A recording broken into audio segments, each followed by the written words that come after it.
तो वृंदावन के जो 6 गोस्वामी हैं, है ना,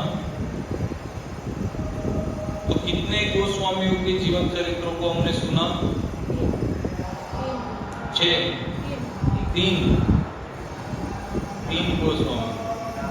ये प्रभु जी गलत से 4 बोल रहे।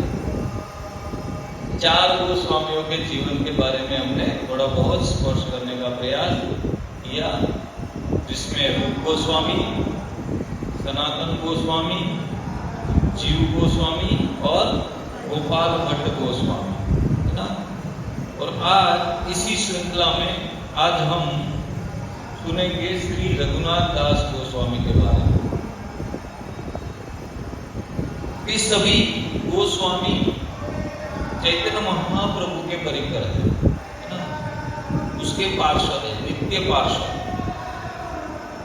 नित्य पार्षद यानी कि इनकी सभी लीलाओं में वो सम्मिलित होते हैं। जैसे मान लो भगवान श्री रामचंद्र आए तो उसकी लीला में भी ये सभी पार्षद होते हैं, कृष्ण लीला में भी होते हैं, यहाँ गौर लीला में भी ये सभी पार्षद अलग अलग रूप से है।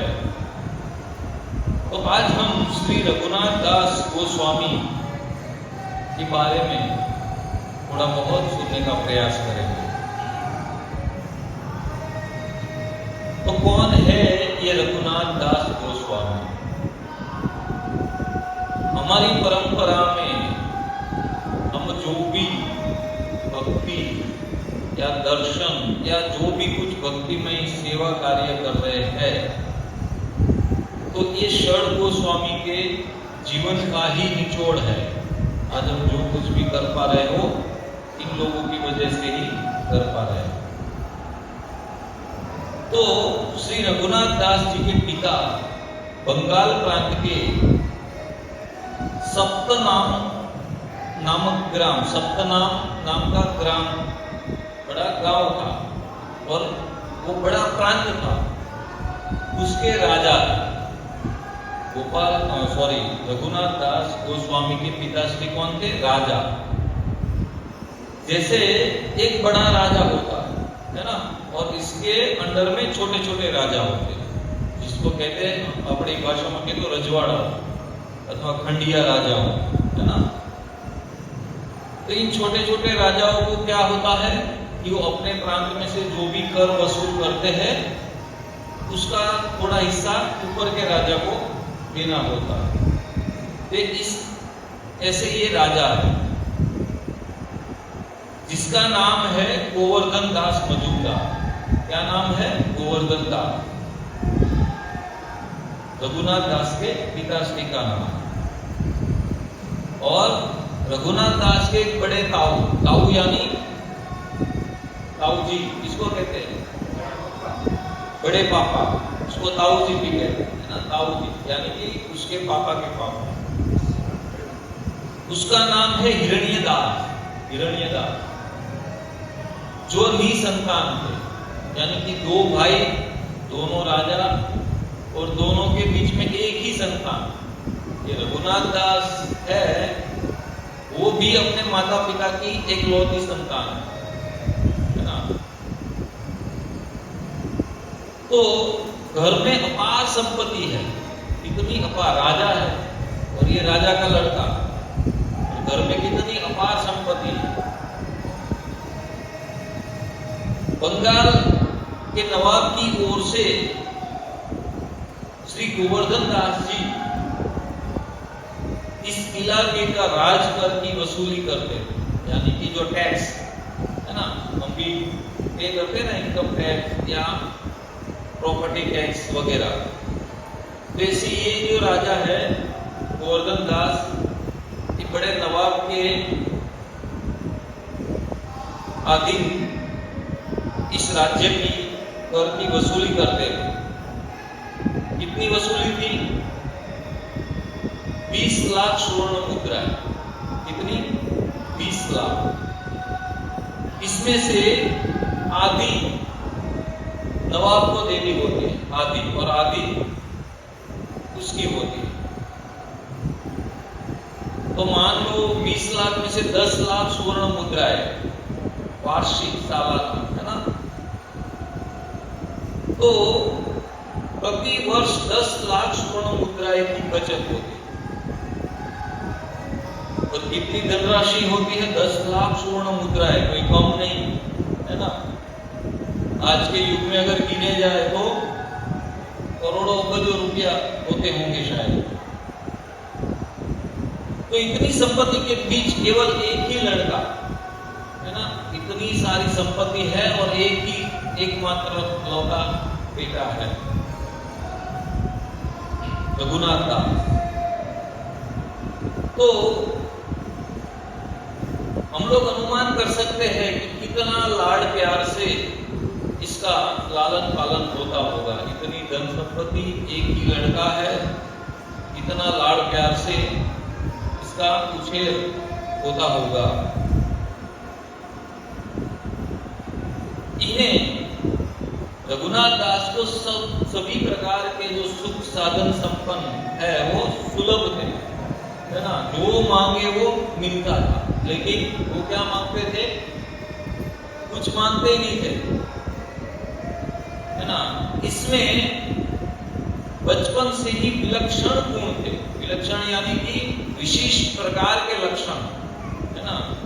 जो साहजिक बच्चे हैं 3-4 साल की आयु में खेलने कूदने में हिस्सा लेते हैं, लेकिन रघुनाथ दास जी को इनमें कोई रुचि नहीं है।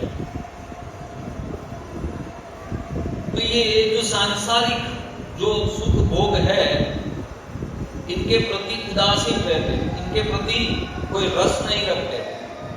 जो अदर बच्चे होते हैं, खेलते हैं खेल कूद में या खाने पीने में, इसको जो रस होता है, तो रघुनाथ दास इतना छोटे होते हुए भी उनको कोई इसमें रुचि नहीं थी। जब ये शिक्षा गुरु श्री बलराम आचार्य जी की पाठशाला में पढ़ते थे, छोटे थे, तो बलराम आचार्य करके उनके शिक्षा गुरु उनकी पाठशाला में पढ़ने जाते थे। तो वहां उन्हें श्री गौरांग महाप्रभु के पार्षद श्री हरिदास ठाकुर, है ना, जानते हो ना हरिदास ठाकुर कौन है? नामाचार्य हरिदास ठाकुर, है ना। नाम के आचार्य है हमारी परंपरा में, और हमारी परंपरा में क्या, सभी परंपराओं में नाम के आचार्य हरिदास ठाकुर तो महाप्रभु के अत्यंत प्रिय है। वे हरिदास ठाकुर का दर्शन एवं उसका सत्संग भी प्राप्त हुआ इतनी छोटी आयु में, 3-4 साल की आयु में। और उनके मुख से भगवान की नाम ध्वनि सुनकर ये आत्मविभोर हो जाते, है ना। हरिदास ठाकुर के मुख से जो भगवान के नाम है, पवित्र नाम, उसका उच्चारण सुन के इतना छोटा सा बालक रघुनाथ क्या होता था, उसको एकदम भावावेश में आकर आत्मविभोर हो जाता था। एकदम उसको सुनने में इतनी रुचि रहती थी कि आजू बाजू में क्या हो रहा है कुछ मालूम नहीं, बस नाम ही सुनने में इसको इतनी लगन रहती थी, इतने मग्न हो जाते भगवान के नाम सुनने में। इनके मुख से, हरिदास ठाकुर के मुख से। इससे इनके वैराग्य एवं हरिचरण के अनुराग में इसको प्रोत्साहन मिला। तो बचपन से ही भगवान के प्रति अनुराग तो था ही, लेकिन हरिदास ठाकुर का संग मिलने के पश्चात रघुनाथ जी को और इसमें वेग मिला, यानी कि और वैराग्य उत्पन्न होता है अपने अंदर और भगवान के चरणों में अनुराग प्राप्त होता है। समय समय पर इन्हें गौर चरित भी सुनने का सौभाग्य मिलता है। गौर चरित यानी गौरांग महाप्रभु की लीलाओं को सुनना। महाप्रभु के बारे में जो भक्तगण है, जैसे कि इनके शिक्षा गुरु है या हरिदास ठाकुर है, इन जैसे भक्तों के मुख से गौरांग महाप्रभु के दिव्य लीलाओं के बारे में सुनने का अवसर प्राप्त होता इन बालक को। तो श्री गौर नाम, गौर रूप, गौर चरित्र, गौर लीला के प्रति इनके हृदय में सहज आकर्षण है। आकर्षण यानी कि मान लो कोई बच्चे को मोबाइल में आकर्षण है तो कहीं पर भी पड़ा होगा तो झट से वो उठाकर चलाने लगेगा, है कि नहीं? तो ऐसे ही कहीं पर भी गौर कथा होती है, भगवान के नामों का उच्चारण होता है ना, भगवान के दिव्य लीलाओं का प्रवचन होता है, तो वहां ये रघुनाथ दास पहुंच जाते थे और उसको सुनने लगते थे, है ना। इतना छोटा बालक, भगवान भगवत गीता में बताया ना कि जिसकी थोड़ी सी ही भक्ति अधूरी रह गई है तो उसको कहाँ पे जन्म मिलता है, तो कैसे उसका जन्म होता है ना। एकदम बचपन से ही उसके अंदर भक्ति भाव होता, सहज लगाव होता, उसको कहना नहीं पड़ता कि चलो तुम माला जपो, तुम भगवान के कीर्तन करो, तुम भगवान के प्रवचन, भगवान के जो नाम रूप गुण लीला आदि के प्रवचन है उसको सुनो, ऐसा कहना नहीं पड़ता, वो सहज ही बैठ जाता। तो अतः इनका हृदय श्री गौरांग महाप्रभु के दर्शन के लिए तड़पने लगा। उसके बारे में सुन रहे थे ना, है ना, तो उसको मन में लालसा होती कि मैं कब महाप्रभु के मुझे दर्शन प्राप्त होंगे, कब दर्शन प्राप्त होंगे, है ना, इतनी तड़प थी।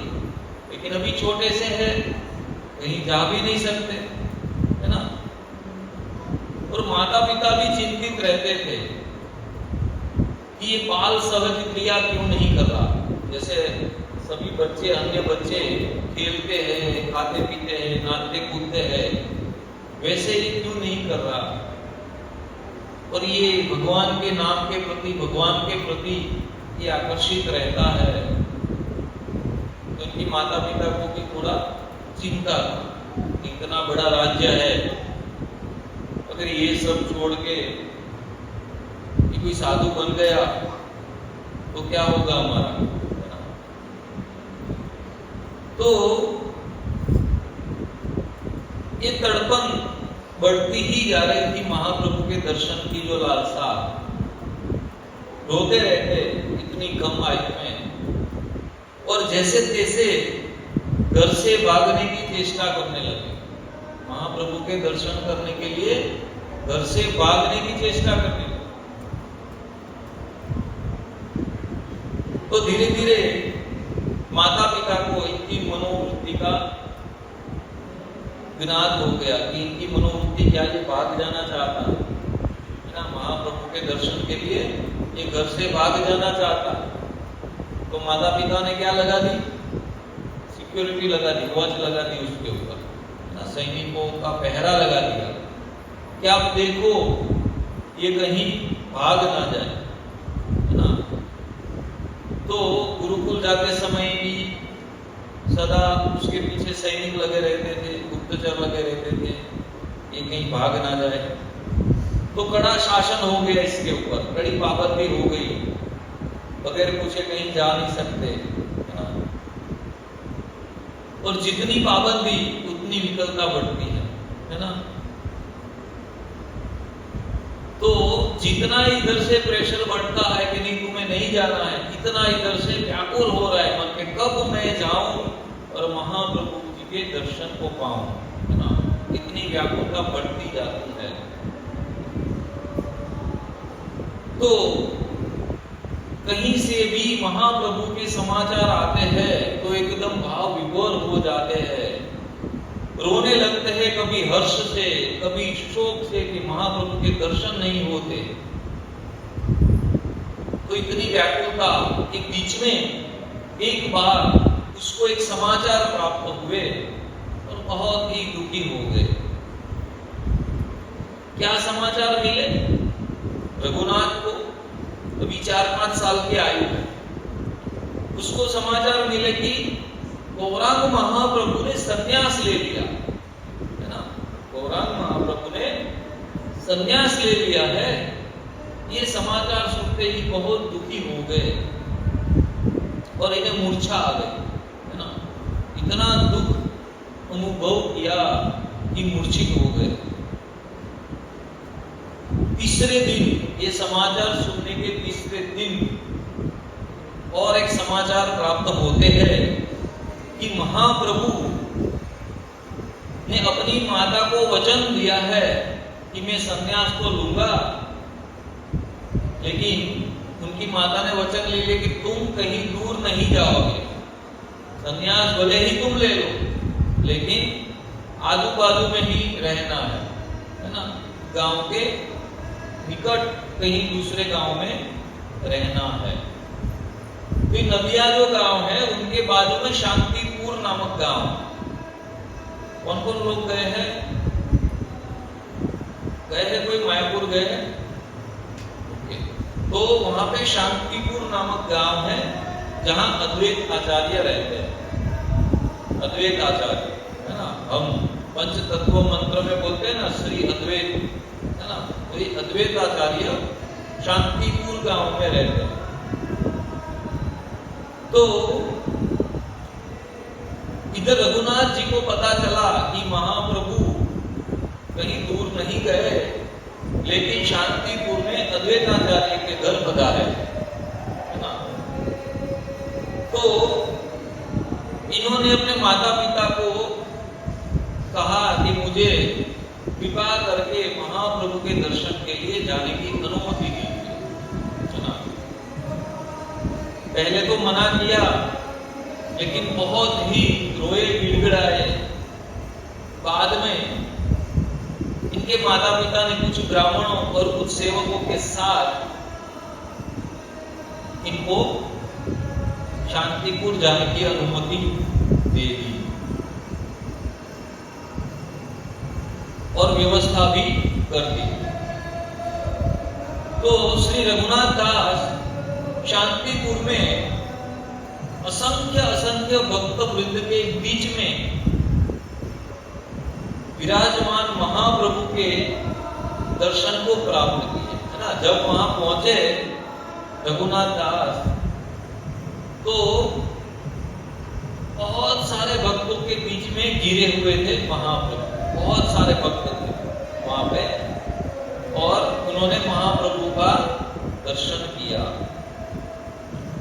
तो कितने सालों से जो अभिलाषा होती है, और वो अभिलाषा भी जैसी तैसी तीव्र अभिलाषा है ना कि कब इसकी प्राप्ति करूं, और जब वो वस्तु प्राप्त हो जाए तो कितना आनंद होता है कि नहीं।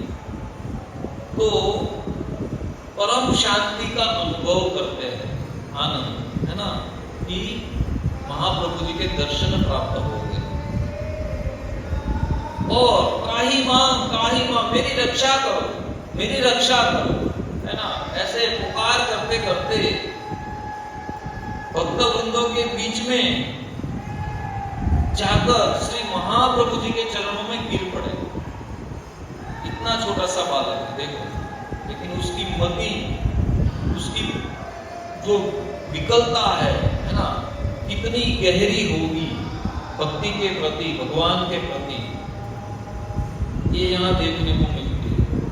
और आज हम देखते हैं कि 60-70 साल के बूढ़े होने के बावजूद भी उसको कोई मति नहीं होती कि हम ये मनुष्य जीवन को क्यों प्राप्त किए है ना। ये मनुष्य जीवन मिला है तो किस लिए मिला है ना। तो क्या करते आज के बूढ़े लोग, जिनको एक बुद्धि नहीं कि क्या करना चाहिए है ना, इधर उधर की बातचीत करते हैं और कुछ नहीं तो गार्डन में जाकर ताश खेलते हैं। ऐसे वो समय को पसार करते हैं। जो बहुमूल्य समय, ये 60, 70, 80 साल का जो हमको समय मिला है मनुष्य जीवन में, बहुत ही मूल्यवान है। तो महाप्रभु जी के चरणों में गिर पड़े। महाप्रभु जी एकदम सहसा उसको उठाकर, अब बन्ने ने पाछळ मोकली दो, देखो कि बन्ने ने पाछळ मोकली, तो इसको उठाकर हृदय से लगा ले महाप्रभु जी, है ना। और भक्त और भगवान का वह महामधुर मिलन सबके लिए आनंददायक। सब भक्त ये दृश्य देखकर आनंद विभोर हो गए, है ना। और श्री रघुनाथ दास जी कितने दिनों तक वहां रुके रहे? 7 दिनों तक, है ना। 7 दिनों तक वहां रघुनाथ दास रुके रहे महाप्रभु के सानिध्य में। तो कितने सौभाग्यशाली है वो, कोई क्या पास खड़े में तारीफ जरूर है। तो इतने सौभाग्यशाली है ये रघुनाथ दास, है ना, कि अद्वैताचार्य इस छोटे से बालक के ऊपर इतनी कृपा रखते हैं कि महाप्रभु जो प्रसाद पाते हैं, महाप्रभु जो प्रसाद पाते हैं, उनका जो उच्छिष्ट बनता है ना, उनका जो अधूरामृत बनता है, वो किसको मिलता था? श्री रघुनाथ दास, है ना, 7 दिन के, है ना। और 7 दिनों तक रघुनाथ दास जी ने महाप्रभु के मुख से सत्संग का आस्वादन किया। और फिर महाप्रभु जी की आज्ञा से, इच्छा ना होने पर भी विवश होकर श्री रघुनाथ दास जी को घर आना वापस। महाप्रभु ने कहा कि अब तुम घर जाओ, 7 दिन उनकी सन्निधि में रहो। देखो पिछली बार हमने गोपाल भट्ट गोस्वामी के विषय में सुना, है ना। तो गोपाल भट्ट गोस्वामी के घर महाप्रभु कितने दिन रुके? 4 महीना रुके, है ना। तो सबसे ज्यादा रुके गोपाल भट्ट गोस्वामी के यहाँ, इसके घर रुके, इसी भक्त के घर तो गोपाल भट्ट गोस्वामी के घर। लेकिन यहाँ एक से बढ़कर एक थे सब गोस्वामी। ये गोस्वामी को क्या कृपा मिलती है हम देखेंगे आज। तो अभी कैसी हालत है रघुनाथ दास जी की? घर तो आ गए, लेकिन कैसे घर आ गए? शरीर से घर आ गए, मन तो महाप्रभु के चरणों में ही लगा रह गया। शरीर से तो घर आ गए। तो पुत्र की ऐसी अनमनी दशा, यानी कि कहीं भी अब मन नहीं लग रहा, है ना। अब तो महाप्रभु के दर्शन हो गए और उसकी सानिध्य की ही अभिलाषा है कि मैं महाप्रभु की सेवा ही करता रहा। तो अब कहीं मन नहीं लग रहा। तो पुत्र की ऐसी दशा देखकर अभी थोड़े थोड़े बड़े होते जा रहे, है ना, युवा अवस्था में प्रवेश करते जा रहे हैं, लेकिन वो अपने चिंतन में, महाप्रभु के चिंतन में ही मग्न रहते थे। तो भी माता पिता ने सोचा कि इसको फंसा दिया जाए। इसमें फंसाया जाता है खास करके युवा लड़कों को, शादी ब्याह, है ना। फंसाना यानी एक बंधन है ना। तो उन्होंने सोचा कि इसको संसार में फंसा देते हैं ताकि वो ये निकल के कहीं बाहर ना आ जाए, इसको विषयों में फंसा देते हैं। तो अतिशीघ्र एक परम रूपवती कन्या, एक राजकुमारी के साथ उसका विवाह पक्का कर दिया, है ना। अभी हुआ नहीं, लेकिन पक्का कर दिया। लेकिन यहाँ रघुनाथ दास मना कर रहे कि नहीं, मुझे विवाह नहीं करना, है ना, मुझे विवाह नहीं करना। तो इससे तो रघुनाथ दास जी का वैराग्य और इसका जो अनुराग था महाप्रभु के प्रति, उनके चरणों के प्रति वो और बढ़ता जा रहा है। 4-5 और साल बीत जाने पर किससे एक सुखद संवाद यानी कि एक सुखद समाचार उसको मिले कि महाप्रभु वृंदावन गए थे, तो वहां से फिर से अभी वो शांतिपुर में फिर से पधारे, है ना, ऐसा समाचार उसको प्राप्त हुआ। फिर से उन्होंने अपने माता पिता को उससे अनुमति मांगी कि मैं महाप्रभु के दर्शन के लिए जाना चाहता हूं। तो कहते हैं कि मुझे जाने दीजिए, महाप्रभु के दर्शन के बिना मेरा जीवन असंभव है, मैं जी नहीं पाऊंगा, है ना। इतनी तीव्र इच्छा व्यक्त करते हैं यहाँ पे श्री रघुनाथ दास। तो उनके माता पिता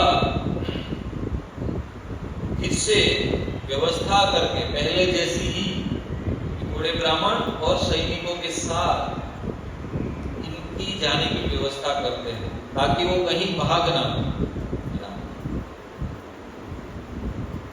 तो जाते जाते माता पिता उसको कहते हैं कि रघु जल्दी से आना, शीघ्र लौट आना, है ना, जल्दी से वापस आ जाना, क्योंकि इनका अभी विरह और वैराग्य देखकर माता पिता को टेंशन हो रही है, चिंता हो रही है कि ज्यादा दिनों तक अगर वो महाप्रभु के साथ रुकेगा तो वो फिर कभी वापस नहीं आएगा, वो वहीं रुक जाएगा।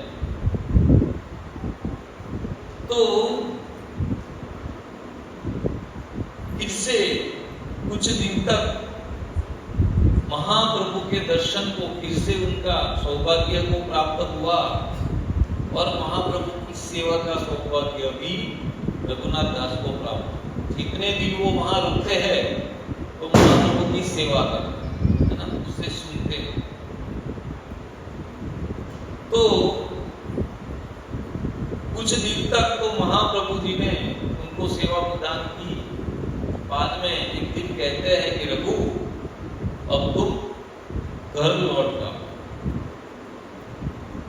तो रघुनाथ दास रो पड़े कि नहीं नहीं महाप्रभु, अब मुझे फिर से वहां जाने के लिए विवश मत कीजिए, मैं घर नहीं जाना, मैं यहीं रहकर आपकी सेवा करना चाहता हूं, मुझे आपकी सेवा से विलग मत कीजिए, मैं नहीं जी पाऊंगा। परंतु अब की बार महाप्रभु जी ने कृपा करके इन्हें वैराग्य एवं अनुराग का रहस्य बताया कि वैराग्य कैसा होना चाहिए। भक्ति भाव यानी कोई मरकट वैराग्य नहीं है। मरकट वैराग्य यानी कि थोड़े समय के लिए भाव आता है कि नहीं, कई भक्त लोग जब प्रवेश करते हैं भक्ति में तो ऐसा लगता है कि ये तो एकदम विरक्त हो गया, इसको तो ये संसार में कोई रुचि ही नहीं रह गई, है ना। कोई लोग दुखी होकर आते हैं तो उसको लगता है कि ये संसार कुछ नहीं है, सभी जगह से हमको दुत्कार मिल रहा है, अपमान मिल रहा है ना। तो वैराग्य की भावना जगती है। लेकिन फिर से कोई अगर पुचकारने वाला मिल गया कि नहीं ठीक है तुम तो मेरे अपने हो, ऐसा थोड़ी होता है ये तो फिर से वो संसार में लिप्त हो जाता है। तो महाप्रभु कहते हैं कि मैं जानता हूं कि तुम्हारा वैराग्य एकदम उत्कट है, लेकिन इस वैराग्य को गाढ़ा बनाओ। गाढ़ा यानी कि एकदम घट बनाओ, है ना। वैराग्य को कैसा बनाओ, एकदम घट बनाओ, मजबूत बनाओ। तो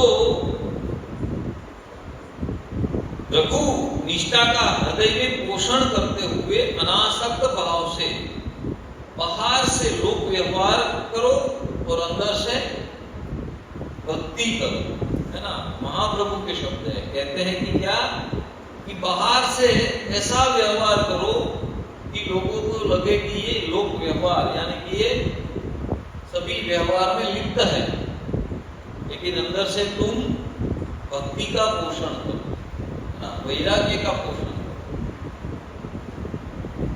तो ऐसी आज्ञा महाप्रभु ने श्री रघुनाथ दास जी को दी।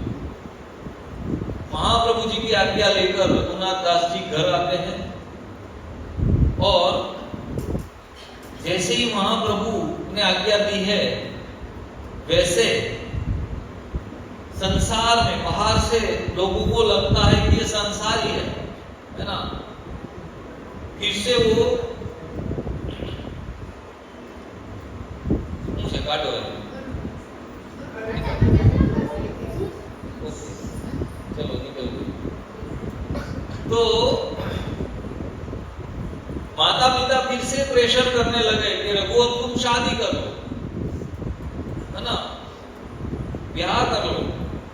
तो अभी रघुनाथ कोई प्रतिकार नहीं किए, महाप्रभु की आज्ञा का पालन किया और उनका विवाह हो गया, है ना। लेकिन विवाह होने के पश्चात भी वो इनसे प्रभावित नहीं हुए, है ना, उसमें लिप्त नहीं हुए, उनका वैराग्य उतना ही प्रबल है। तो घर आने पर रघुनाथ दास जी पहले जैसे उनका चित्त उद्वेग नहीं लगता लोगों, उनके माता पिता को लगा कि ये बदल चुका है, अब तो ये सही हो गया, संसारी हो गया, है ना, संसार के कार्यों में ध्यान देने लगा है। अब वे प्रसन्नता पूर्वक सबसे मिलते जुलते थे, बात करते थे, इससे इसके माता पिता को बड़ा संतोष हुआ। लेकिन ये क्या था, बाहरी दिखावा, है ना, क्या था, बाहरी दिखावा। अंदर से क्या था, अंदर से तो उसको भक्ति की ही लगन लगी। तो अब ये संसार में ना रहने के लिए क्या किया, तो श्री रघुनाथ दास जी ने अपने गुरु यदुनंद आचार्य जी से कृष्ण मंत्र की दीक्षा प्राप्त की। जैसे हम सभी भक्तों को दीक्षा प्राप्त होती है ना, हरिनाम दीक्षा जिसको कहा जाता है, तो वैसे रघुनाथ जी ने भी दीक्षा प्राप्त कर ली। और क्या किया कि इन मंत्र का पुरस्चरण आरंभ कर दिया।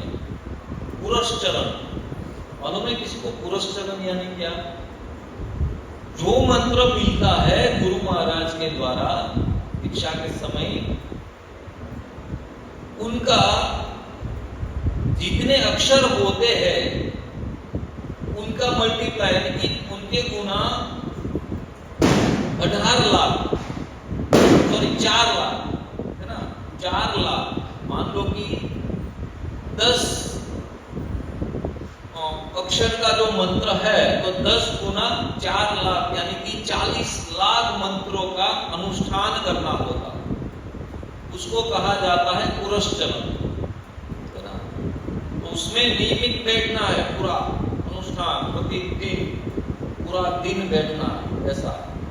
इस संसार में ना रहने के लिए, है ना, घर गृहस्थी में ना रहने के लिए श्री रघुनाथ दास अपनी भक्ति को प्रबल बनाने के लिए, अपने वैराग्य को प्रबल बनाने के लिए ये जो पुरस्चरण है उनका अनुष्ठान करने का प्रयोजन करने लगे। माता पिता ने पूछा कि रघु ये क्या कर रहा है, तो ये क्या करने की सोच रहा है, क्या करने जा रहा है और क्यों करने जा रहा है। तो अंदर से इच्छा थी कि भक्ति बढ़े, वैराग्य बढ़े, इसलिए ये अनुष्ठान करना है।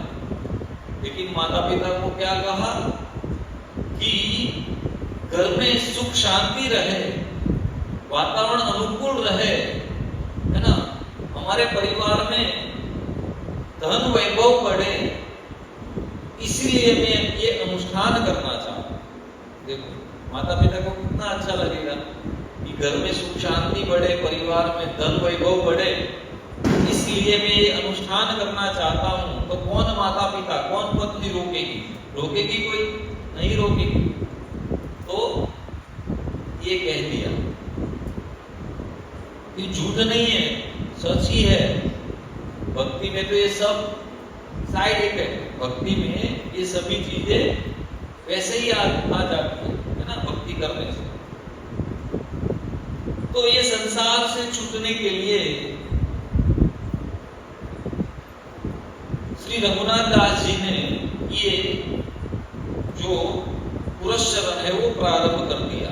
2 साल का है ना, 2 साल के लिए कोई संसारिक भोग नहीं, यानी कि 2 साल तक संसार में रहते हुए भी अनुष्ठान के नाम पर संसार से छुट्टी है ना, कोई कार्य नहीं करना है, भगवान का नाम जप ही करना। और कई साधु लोग अपने जीवन में ऐसे पुरस्चरण कई बार करते हैं, है ना, कोई 11 बार करते हैं, कोई 21 बार करते हैं, कई बार करते हैं, है ना। तो कहते हैं कि पुरस्चरण करने से क्या लाभ प्राप्त होगा, है ना। तो इससे संसार के विषयों में से आसक्ति दूर होती है और जो भी कर्म बंधन है वो कट जाता है। जितने भी हमारे कर्म बंधन है वो उससे कट जाते हैं ना। तो लगभग 2 साल के बाद, 2 वर्ष के बाद एक दिन इनको समाचार प्राप्त हुआ कि सप्तग्राम नाम के गांव में चैतन्य महाप्रभु से अभिन्न ऐसे करुणा अवतार श्री नित्यानंद महाप्रभु चैतन्य महाप्रभु की आज्ञा को प्राप्त करके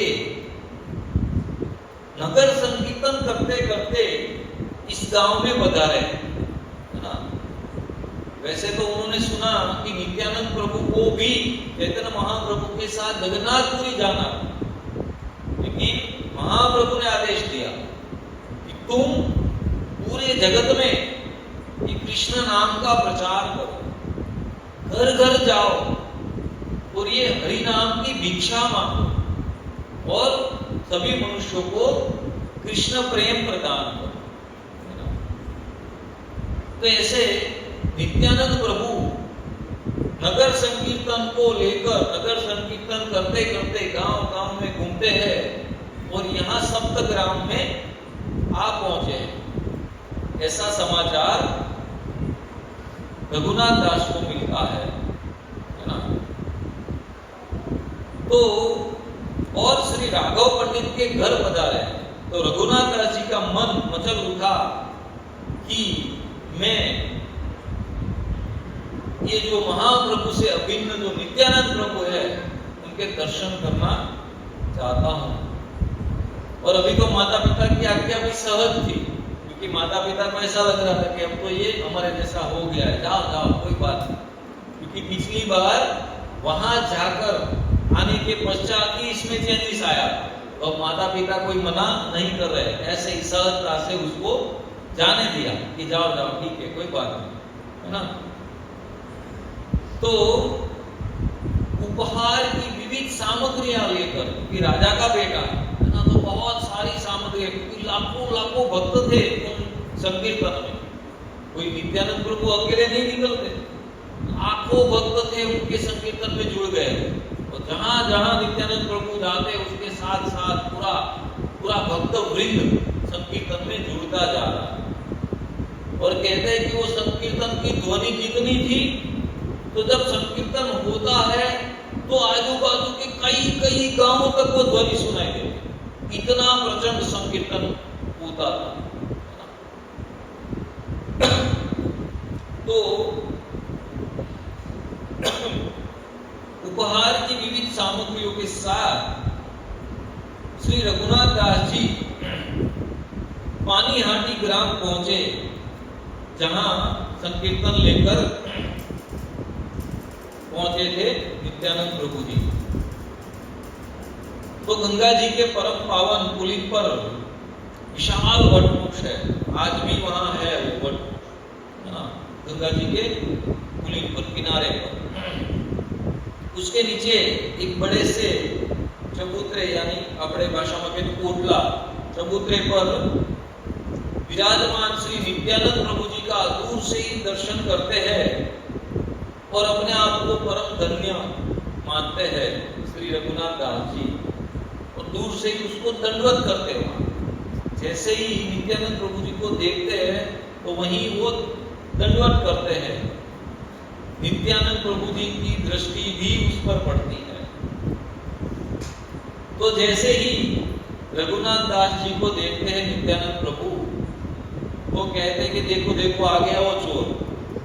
उसको रघुनाथ दास जी को चोर कहते हैं नित्यानंद प्रभु, कि देखो वो चोर आ गया, है ना, मुझे मालूम नहीं था वो आएगा चोर यहाँ, तो आ गया वो चोर। सभी लोगों को अचंभा हुआ, आजू बाजू के भक्त को, कि नित्यानंद प्रभु ऐसा क्यों कह रहे हैं रघुनाथ जी को देखकर, है ना। तो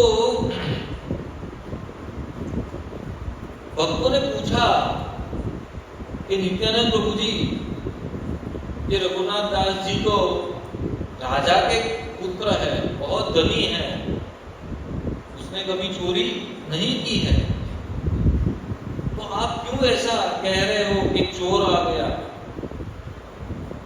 वो तो बड़ा अच्छा भक्त है महाप्रभु का, हमने सुना है उसके बारे में, बचपन से ही वो महाप्रभु का परम अनुरागी रहा है।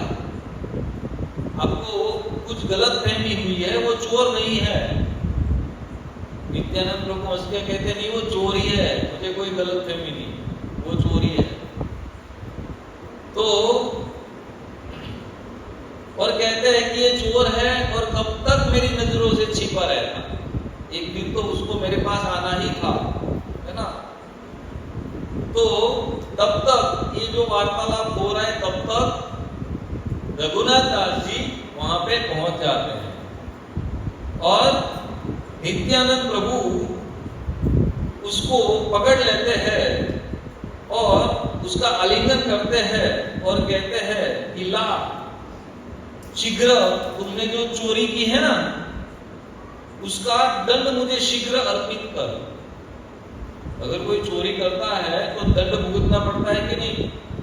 तो कहता है कि तूने चोरी की है, उसके मुआवजे में तुमको दंड देना होगा मुझको, है ना। तो ये नित्यानंद प्रभु की जो वाणी है, रहस्यमय वाणी की, क्या इसको चोर कह रहे हैं और दंड के लिए बात कर रहे हैं, तो भक्तों की समझ में नहीं आ रही। नित्यानंद प्रभु समझ गए कि ये सब लोग कंफ्यूज है ना, मैं जो बात कर रहा हूं उससे।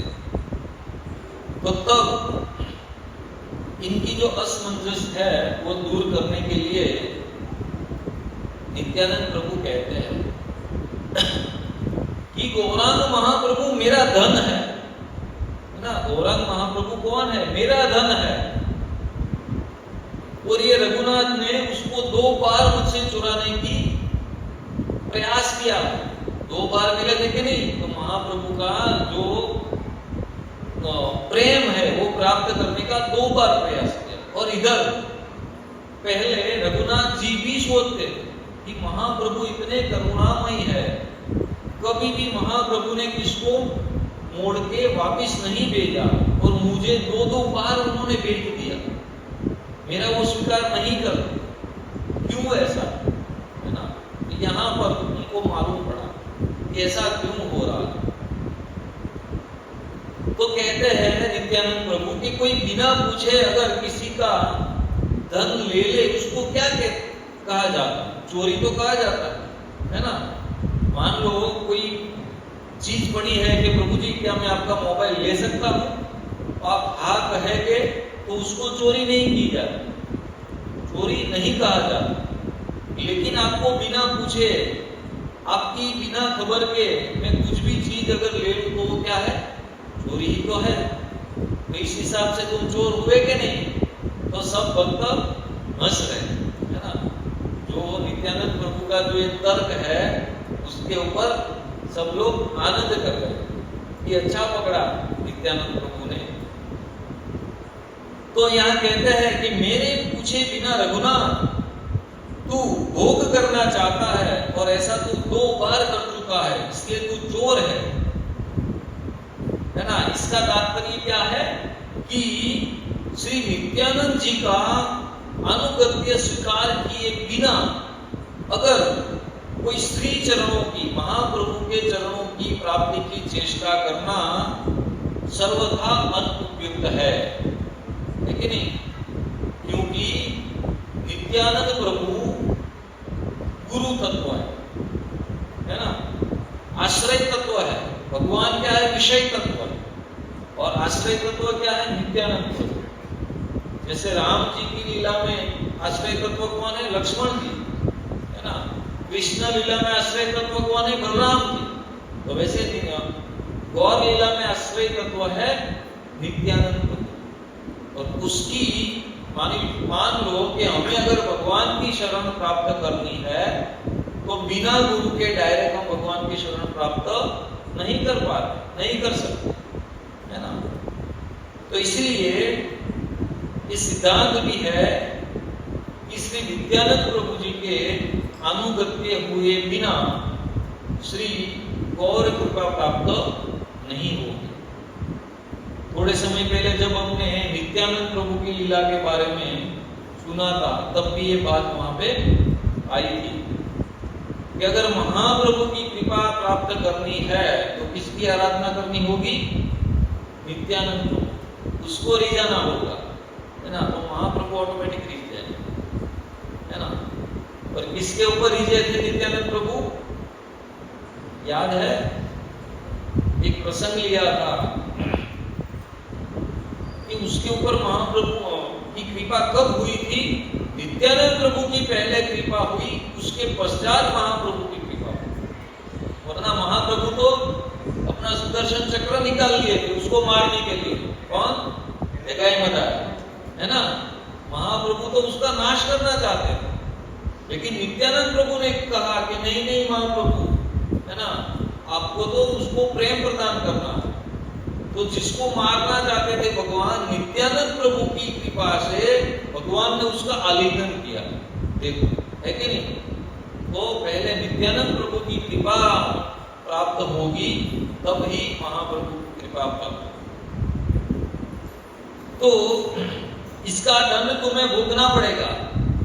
रघुनाथ दास कहते हैं कि क्या दंड है मेरे लिए, आप जल्द ही मुझे बताएं, मैं आप जो भी दंड देंगे वो मैं करने को तैयार हूं। क्या करना होगा?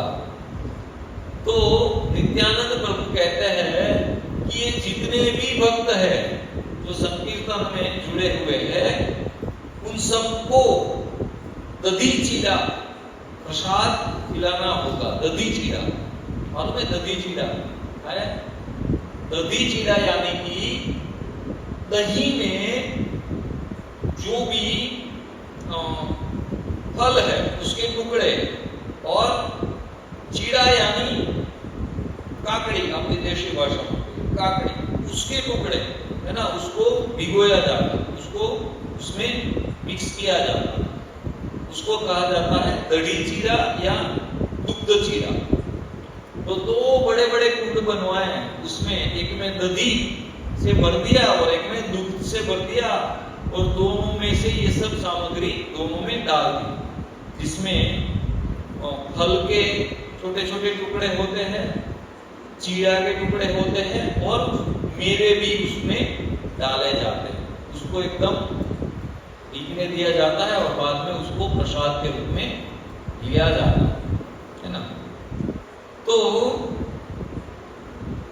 श्री रघुनाथ दास जी बड़े प्रसन्न हुए, है ना, इस नित्यानंद प्रभु के दंड से, है ना। और ये दंड नहीं था, क्या था? कृपा, है ना। नगर संकीर्तन करते हुए भक्तों को प्रसाद खिलाना तो बहुत बड़ा सौभाग्य है ना।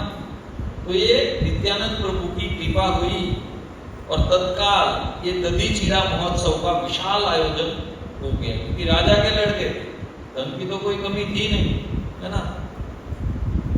तो अभी ये सब तैयार हो गया है, दधी चीड़ा, भगवान को भोग भी तो लगाना है कि नहीं। लेकिन नित्यानंद प्रभु कोई भगवान को भोग नहीं लगा रहे, क्या करते हैं? अभी पुकारते हैं महाप्रभु। महाप्रभु कहां पे है? जगन्नाथपुरी में है, है ना। महाप्रभु अभी जगन्नाथपुरी में है और नित्यानंद प्रभु महाप्रभु को पुकारते हैं, भोग नहीं लगाते, डायरेक्ट उसको बुलाते कि आप आओ, इसको ग्रहण कीजिए, है ना। भोग लगाते समय क्या होता है, भोग के मंत्र बोलते हैं कि आप इसको स्वीकार कीजिए, ऐसे नहीं, डायरेक्ट महाप्रभु को आह्वान करते कि आप यहाँ आओ और इसका स्वीकार करो। तो नित्यानंद प्रभु की ये प्रेम पुकार सुनकर स्वयं महाप्रभु जी वहां पे प्रकट होते हैं। कहां पे? पानीहाटी गांव में। आज भी बहुत बड़ा उत्सव होता है उस दिन पानीहाटी गांव में। तो आज भी नित्यानंद प्रभु जी गौरचंद्र को और गौरचंद्र नित्यानंद प्रभु जी को एक दही चीरा पवा रहे हैं दोनों, है ना। और ये सब देखकर सभी भक्त एकदम आनंदित हो गए, हर्षित हो गए, ऐसे दर्शन देखकर महाप्रभु और नित्यानंद प्रभु के। और उसके पश्चात सभी ने ये प्रसाद ग्रहण किया और श्री नित्यानंद प्रभु जी ने अपना उचित प्रसाद श्री रघुनाथ दास जी को दिया। देखो, महाप्रभु की तो कृपा मिली है पहले, लेकिन अब जो आश्रय तत्व है वो भी उसको अपने आश्रय में ले लेते हैं, यानी कि उसने भी अपना उत्कृष्ट अद्भुतामृत श्री रघुनाथ दास जी को दिया। ये प्रसाद पाकर बहुत ही आनंदित हो गए रघुनाथ दास और मानो कि रघुनाथ दास जी की जो समस्त जो बंधन है वो करते हुए उसको अनुभूति हुई। और श्री रघुनाथ दास जी ने अत्यंत दीन होकर, रो रोकर, गिड़गिड़ाकर, भूमि पे गिरकर श्री नित्यानंद प्रभु जी को उसकी क्षमा यानी कि कृपा की भीख मांगी। नित्यानंद प्रभु जी उसको उठा लेते हैं और कहते हैं कि रघु, अब तुम अधीर मत हो। क्या कहते हैं कि तुम इतने अधीरे मत हो बनो, तुम्हें शीघ्र ही चैतन्य चरणों की प्राप्ति होगी। क्या कहते हैं? नित्यानंद प्रभु कहते हैं तुम्हें शीघ्र ही भगवान के चरणों की प्राप्ति होगी। और तब श्री रघुनाथ दास जी पहले तो क्या कहा करते थे? हाँ गौरा, है ना, हाँ निताय, ऐसे कहकर पुकार किया करते थे।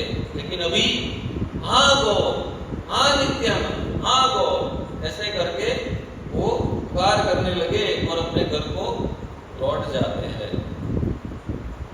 लेकिन अब की बार वो घर नहीं गए, है ना। दुर्गा मंडप जहां पर वो अनुष्ठान कर रहे थे, सीधे वहां पर गए, घर नहीं जा रहे, है ना, सीधे वहां पर गए और भगवान से एकदम आर्त स्वरूप से, आर्त होकर भगवान से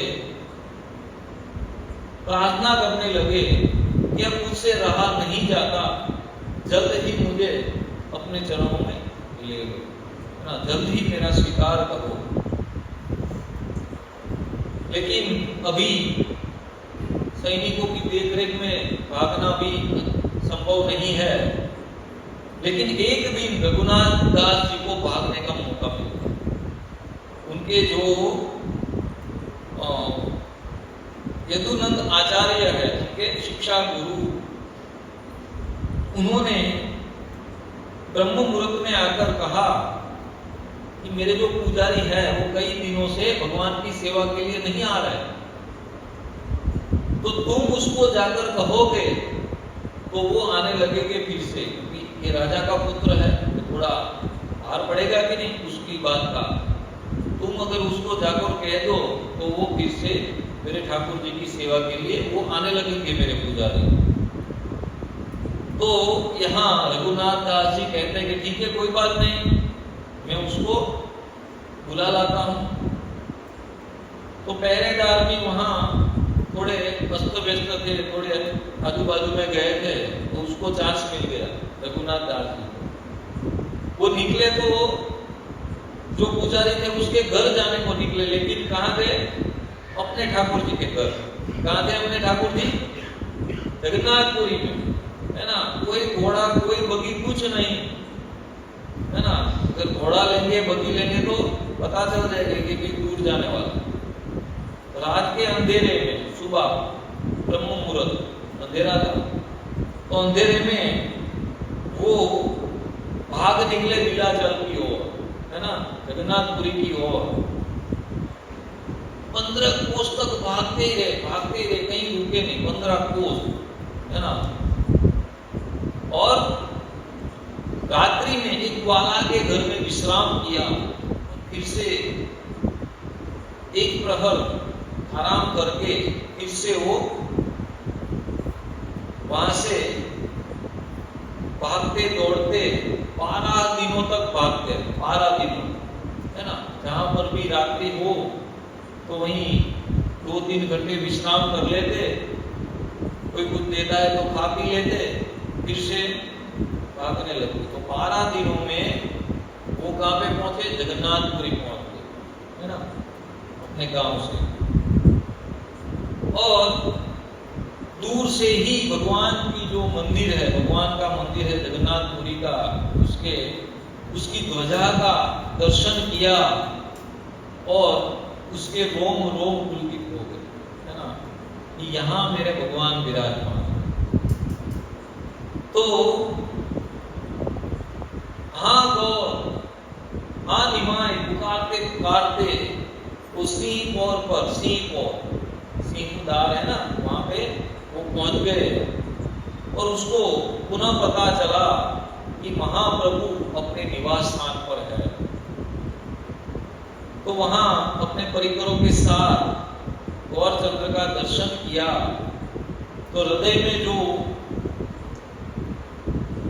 प्रेम पड़ा हुआ था ना, जो भी प्रेम का, जो मान लो किसी को बांध के रखा हो, अंदर से वो छूटने का प्रयास कर रहा हो और उसको बांध के रखा हो, है ना।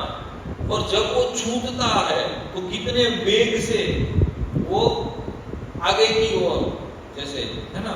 तो ऐसे ही जो महाप्रभु जी के प्रति जो प्रेम का जो समुद्र था उसके अंदर बंधा हुआ और घूमड़ पड़ा, कैसे उसकी आंखों से निरंतर, उसकी आंखों से महाप्रभु को देखकर अश्रु की प्रवाह एकदम धारावत शुरू हो गया। और रघुनाथ जी गिर पड़े महाप्रभु के चरणों में। महाप्रभु ने परम कृपा करके अपने दोनों चरण, महाप्रभु ने देखो अपने दोनों चरण उसके सिर पे धारण किए। इतनी उसको इतना सौभाग्य प्राप्त हुआ कि महाप्रभु के दोनों चरण का सौभाग्य, है ना। और महाप्रभु ने उठाकर उसका गाढ़ आलिंगन कर लिया, गाढ़ आलिंगन, है ना। और हर्ष विभोर हो रहे थे दोनों, भगवान और भक्त, दोनों हर्ष विभोर। और इस मिलन को देखकर सारे भक्तगण, महाप्रभु के सभी जो पार्षद है, वो भी एकदम आनंदित हो रहे। तो अभी महाप्रभु भी विराजमान है जगन्नाथपुरी में और रघुनाथ दास जी भी वहां रहकर उनकी सेवा में लग गए। तो अभी महाप्रभु का जो सेवक था गोविंद, जो महाप्रभु के लिए प्रसाद बनाता था, उसी को बोल दिया कि रघुनाथ के लिए भी तुम ही प्रसाद बनाओ। तो थोड़े दिनों के लिए तो रघुनाथ जी ने स्वीकार किया, लेकिन उसके दिल में, उसके मन में ऐसा हुआ कि मेरे प्रभु का जो सेवक है तो मुझे उनकी सेवा करनी चाहिए, ये तो उल्टा मैं उनकी सेवा ले रहा हूं। तो उन्होंने गोविंद के हाथों जो बना प्रसाद है वो लेना बंद कर दिया, है ना। तो कैसे हुआ? अभी प्रसाद की व्यवस्था कैसे होती थी? तो कि सिंह द्वार पर जाकर खड़े होने लगे और जो भी कोई श्रद्धालु आता था, कुछ देता था, तो वो प्रसाद के रूप में पाने लगे, है ना। वैसे अपना निर्वाह करने लगे। तो एक दिन महाप्रभु जी ने गोविंद से पूछा कि गोविंद, रघु आजकल कहां पे प्रसाद ले रहा है, कहां पे प्रसाद पा रहे हैं? तो गोविंद कहता कि यहां से तो कुछ लेता नहीं,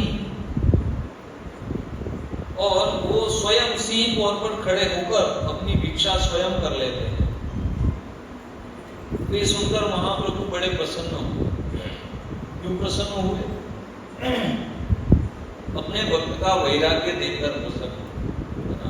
भिक्षा मांगना एक राजकुमार के लिए, है ना, तो कोई ऐसी वैसी बात नहीं है। एक राजकुमार का जैसा जीवन जीकर कोई आया है, और वो खाने के लिए याचना कर रहा है कि मुझे कुछ दे दो, भिक्षा मांग रहा है, तो वो बहुत ही बड़ा कष्टदायक कार्य है। अपने पूरे स्वाभिमान को ठुकरा कर भिक्षा मांगना। महाप्रभु बड़े प्रसन्न हुए और बोले कि रघु सच्चा विरक्त है, और वैराग्यवान को परम आमुखेक्षी नहीं होना चाहिए। विरक्त के लिए भिक्षा मांगकर उदर भरण एवं सदा नाम संकीर्तन करना ही उसका भूषण है। विरक्त के लिए क्या है? भिक्षा मांगकर खाना और सदा हरिनाम करना, यही उसके आभूषण है। महाप्रभु के शब्द तो कहते हैं कि रघु सही मार्ग पर है। तो कुछ दिन ऐसा भी चला। तो एक दिन रघुनाथ दास जी ने स्वरूप दामोदर जी को, जिसके आश्रय में महाप्रभु ने रखा था रघुनाथ दास जी को, अब तुम इसके साथ रहो ऐसा करके, तो उसको पूछा कि मैं अपना कर्तव्य कर्म कैसे करूं, अपना निर्वाह कैसे करूं। तो स्वरूप दामोदर जी ने इसकी जिज्ञासा श्री महाप्रभु जी के सम्मुख की कि रघुनाथ ऐसा पूछ रहा है। तो महाप्रभु जी ने इन्हें उपदेश के द्वारा समझाया। पहला उपदेश है ग्राम्य कथा नहीं सुनना चाहिए। ग्राम्य कथा यानी कौन बताएगा? हाँ, આપણે બેઠા હોય ને ચોરાહે ઓટલે ને મારી તારી, ग्राम्य कथा नहीं सुनना चाहिए, करना भी नहीं चाहिए। दूसरा क्या कहा? करना भी नहीं चाहिए। जीवा के वशीभूत होकर अच्छे अच्छे पदार्थ नहीं खाने चाहिए। भिक्षा मांगने को क्यों कहते हैं? कि भिक्षा में ऐसा तो नहीं मांग सकते कि नहीं पिज्जा, तो मैं आऊंगा पिज्जा बना के रखना। ऐसा होगा कि जो भी बचा कुचा है वो देंगे, रोटी सब्जी कुछ भी, है ना। भिक्षा में अपने टेस्ट की तो कोई चीज मिलेगी नहीं, इसलिए भिक्षा मांगना उचित है। तो अच्छे अच्छे पदार्थ नहीं खाने चाहिए, चमकीले वस्त्र नहीं पहनने चाहिए, स्वयं अमानी रहना चाहिए। अमानी यानी कि कोई मान की अपेक्षा नहीं। अमान, महाप्रभु कहते हैं ना, अमानी ना मान दे कीर्तनीय सदा। और दूसरे को मान देना, अमानी ना मान दे, मान दूसरे को मान देना। अपने के लिए मान की अपेक्षा रखनी नहीं है, लेकिन दूसरों को मान देना चाहिए। और सदा कृष्ण नाम का उच्चारण करना चाहिए। कीर्तनीय सदा हरि। और श्री राधा कृष्ण की मानसी सेवा सर्वदा करनी चाहिए। ऐसे उपदेश उन्होंने रघुनाथ दास जी को दिए। फिर भिक्षा का क्रम कुछ दिन तक तो ठीक चला, लेकिन धीरे धीरे सब लोग श्री रघुनाथ दास जी से परिचित हो गए थे। ये बहुत उत्तम भक्त है, महाप्रभु की कृपा पात्र है। तो उसको भिक्षा में अच्छे अच्छे पदार्थ देने लगे। मालूम पड़ जाता है कि नहीं ये बड़े संत है, बड़े भक्त है, विरक्त है, तो सब लोग उसको अच्छा अच्छा पदार्थ भिक्षा में देने लगे खाने के लिए। तो ये बात रघुनाथ दास जी को वैराग्य एवं महाप्रभु के उपदेश से प्रतिकूल, यानी कि उसके विरुद्ध लगी कि अच्छे अच्छे भोजन हम सब मुझे देने लगे हैं।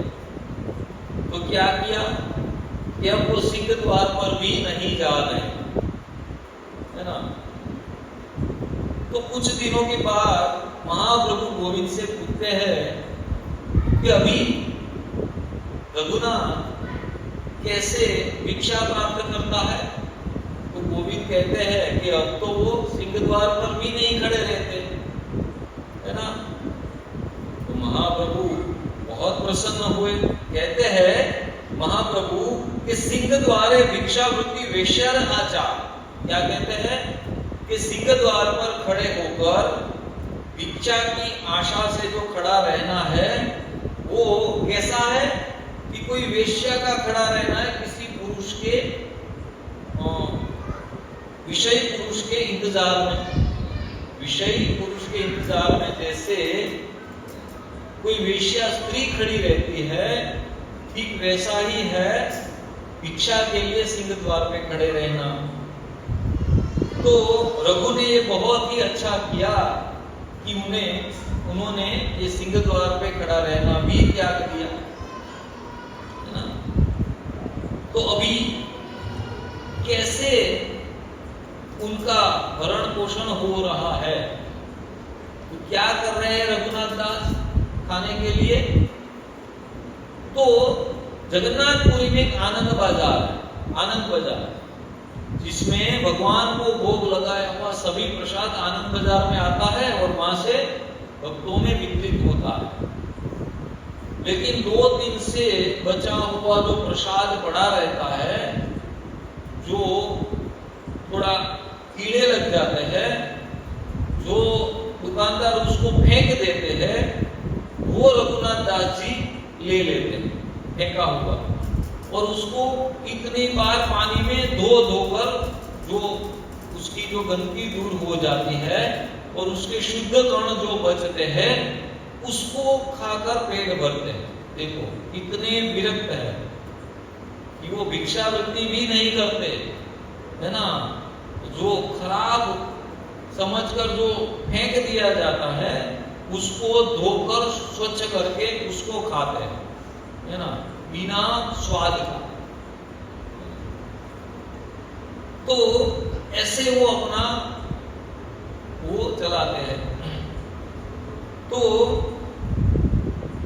श्री रघुनाथ दास जी के ऐसे तीव्र वैराग्य को देखकर श्री महाप्रभु जी ने अपनी अत्यंत प्राण प्रिय गोवर्धन शिला, महाप्रभु जी के पास एक गोवर्धन शिला रहती है, गोवर्धन का एक हिस्सा, उसकी शिला, है ना, बहुत ही प्रिय थी महाप्रभु को।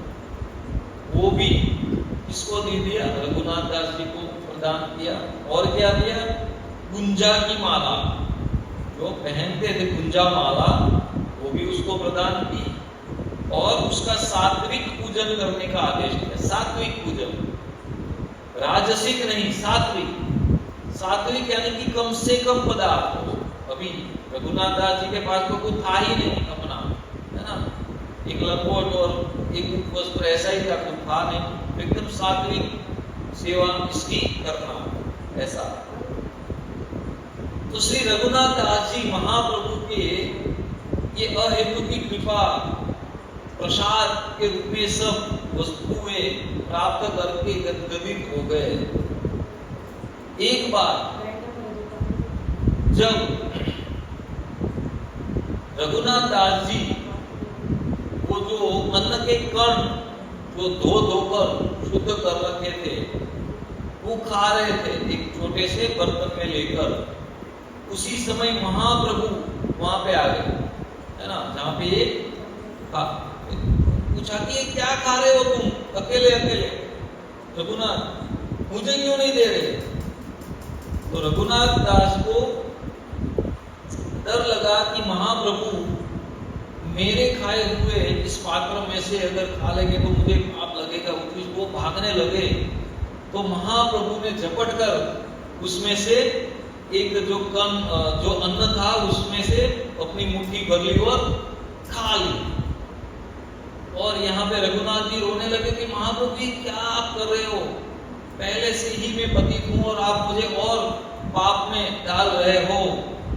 तो महाप्रभु हंस रहे कि इतना स्वादिष्ट वो प्रसाद है और तुम मुझे नहीं दे रहे हो, है ना। नित्यानंद प्रभु भी आ गए कि क्या हुआ महाप्रभु। वो बोले कि देखो देखो कितना स्वादिष्ट प्रसाद ये अकेले अकेले खा रहे हैं, मुझे नहीं दे रहा, है ना। तो ऐसे महाप्रभु अपने भक्तों के साथ ऐसी लीलाएं करते हैं। तो ऐसा भी एक कथा है रघुनाथ दास जी के बारे में कि रघुनाथ दास बाहर होकर घंटों घंटों तक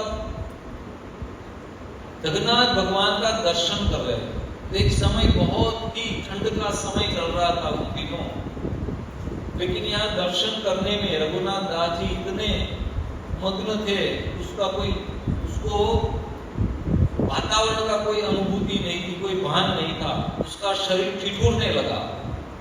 तो तब स्वयं जगन्नाथ भगवान ने आकर अपनी जो चादर है वो रघुनाथ दास जी को उड़ाई, है ना। और कितने विरक्त थे, कोई कुटिया नहीं बना रखी, है ना। कहीं पे वृक्ष के नीचे रह लेते, जब वो वृंदावन के तब की बात है, कोई कुटिया नहीं। तो महाप्रभु का विरह सहन नहीं हो रहा था वृंदावन जब गए तब। तो उसने सोच लिया कि गोवर्धन से कूदकर मैं अपने प्राण त्याग दूंगा।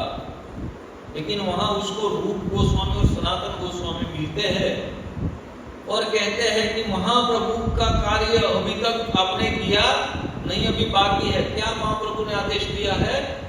तो महाप्रभु ने कहा है कि जो लीला स्थली है उसको खोजो और उसका उद्धार करो। तो उन्होंने सांत्वना दी और उनके प्राणों को बचाया। तो 24 घंटों में से 22 घंटे भजन पूजन में लगा दे। 24 घंटों में से 22 घंटों, और फिर भी अपने आप को कोसते थे, अपने शरीर को कोसते थे। क्या कहते थे?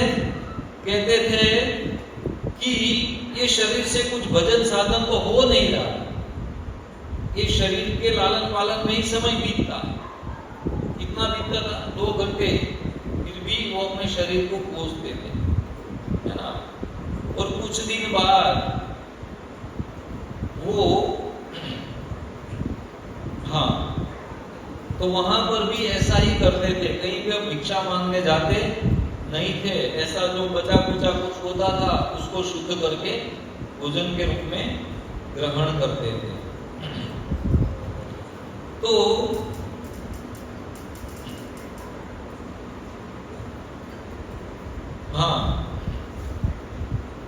एक बार रघुनाथ दास गोस्वामी अब इतनी तीव्रता पे, वैराग्य की इतनी तीव्रता पे चले गए कि अब तो भोजन भी नहीं लेते।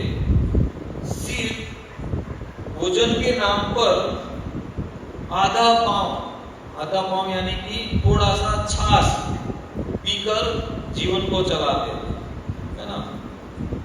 तो राधा कुंड पे रहते थे उस समय। तो एक बार राधा कुंड का एक व्रजवासी रिठोरे गांव गया। रिठोरे गांव किसका गांव है? एक सखी का, जो चंद्रावली नाम के, सुना है चंद्रावली के बारे में? जो राधा रानी के सौत, है ना, ऐसे उसका वो था। तो रिठोरा गांव गया था और उसने कदम के बहुत बड़े बड़े पत्ते थे। अब ये बाबा रघुनाथ दास कदम का जो पत्ता था उसका दोना बनाकर उसमें जितनी छाछ आती है वही पीते।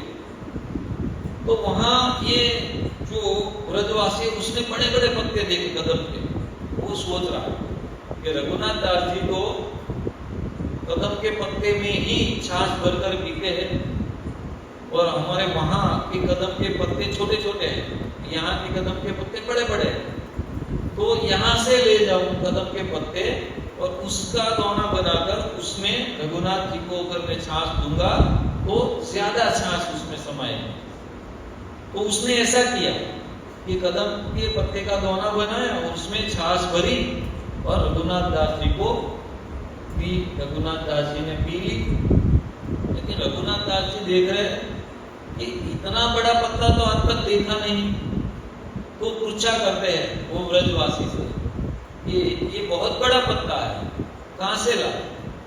वो बोले कि बाजू के गांव रिठोरा गए थे, वहां से मैं ये पत्ता लाया। तो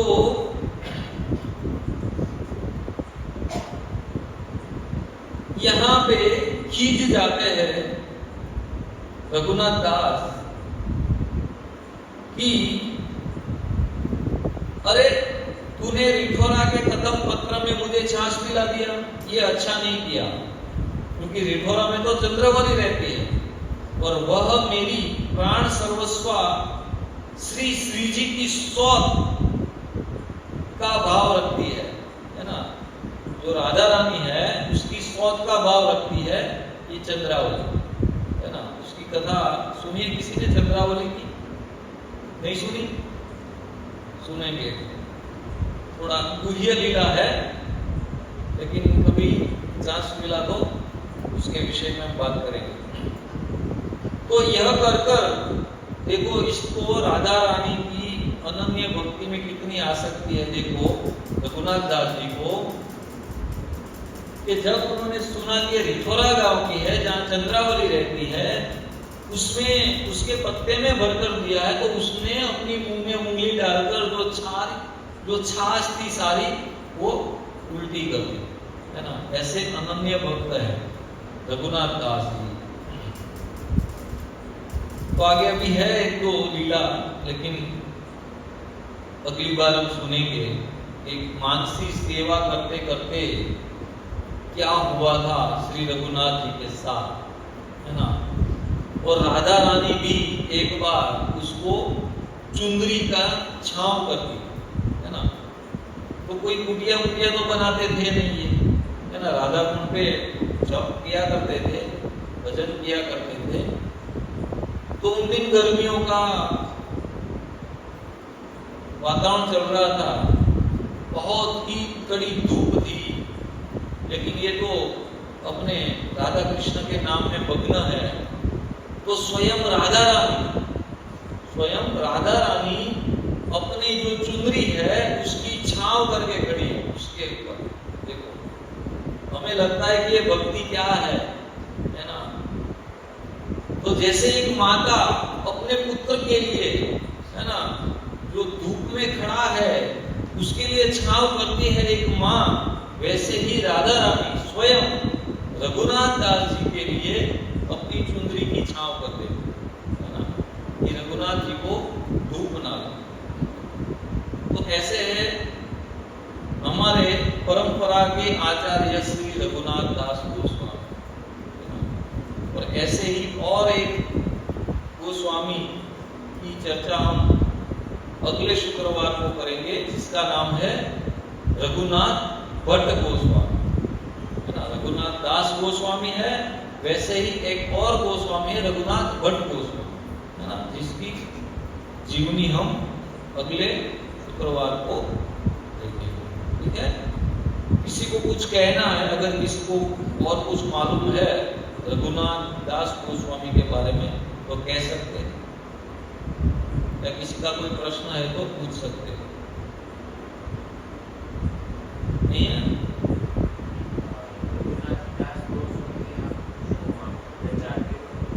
हाँ, रघुनाथ दास गोस्वामी ने, बहुत अच्छा प्रश्न है। रघुनाथ दास गोस्वामी ने जो लीलास्थलियां, ये षड गोस्वामी का एक ही कार्य है, लीलास्थलियों का पुनरुद्धार करना। भगवान की जो जो लीलास्थली जो समय और गुणों यवनों के आक्रमणों से जो लुप्त हो गई थी, उसका पुनः उद्धार करना। तो रघुनाथ दास गोस्वामी जी भगवान की नित्य लीला में रति मंजरी है। क्या है? रति मंजरी, है ना। और श्री राधा गोविंद के चरण सम्माहन करना इनकी प्रधान सेवा है। योग पीठ में सिंहासन के अग्नि कोण में इनकी स्थिति है। देखो, ये जितनी भी मंजरियां हैं उनकी चौकस व्यवस्था है कि वो कहाँ पे स्थापित है। भगवान का जो सिंहासन है, योग पीठ है, जहाँ पे भगवान श्रीमती राधा जी के साथ विराजते हैं, तो ये अलग अलग मंजरियों की अलग अलग सेवा रहती है ना। तो यहाँ इनकी सेवाएं चरण सम्मान करना, यानी कि चरण को दबाना, है ना। और योग पीठ में सिंहासन के अग्नि कोण में इनकी स्थिति है। तो रघुनाथ दास जी ने चैतन्य महाप्रभु जी के आदेशों का पालन किया और भगवान की लीला स्थलियों को खोजा, और रूप गोस्वामी सनातन गोस्वामी के सहायक के रूप में लीला स्थलियों का जो पुनरुद्धार होता है उसके सहायक के रूप में उन्होंने कार्य किया। हरे कृष्णा कृष्णा कृष्णा हरे हरे, हरे राम राम राम हरे हरे। रघुनाथ दास गोस्वामी की। तो अगले शुक्रवार को भी सभी लोग हम समयसर पधारेंगे, क्योंकि आचार्यों के जीवन, बहुत सारे आचार्य, भूगर्भ गोस्वामी है, कृष्णदास कविराज गोस्वामी, बहुत सारे हैं। लेकिन पहले हमने षड गोस्वामी को उसकी लीलाओं को प्राधान्य दिया है।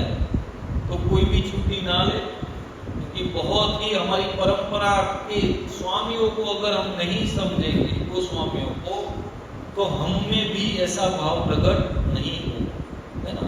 तो कम से कम उनकी जीवनियों के द्वारा उसको जानना चाहिए और उनकी कृपा के लिए उनसे प्रार्थना करनी चाहिए कि जैसे आपको महाप्रभु की, नित्यानंद प्रभु की अहेतु की कृपा प्राप्त हुई है, तो आप हमें भी अपनी कृपा, क्योंकि हमारी जो परंपरा है वो कैसी है, दास दासानुदास, है ना। डायरेक्ट महाप्रभु की कृपा प्राप्त नहीं होगी या नहीं करना चाहिए, है ना।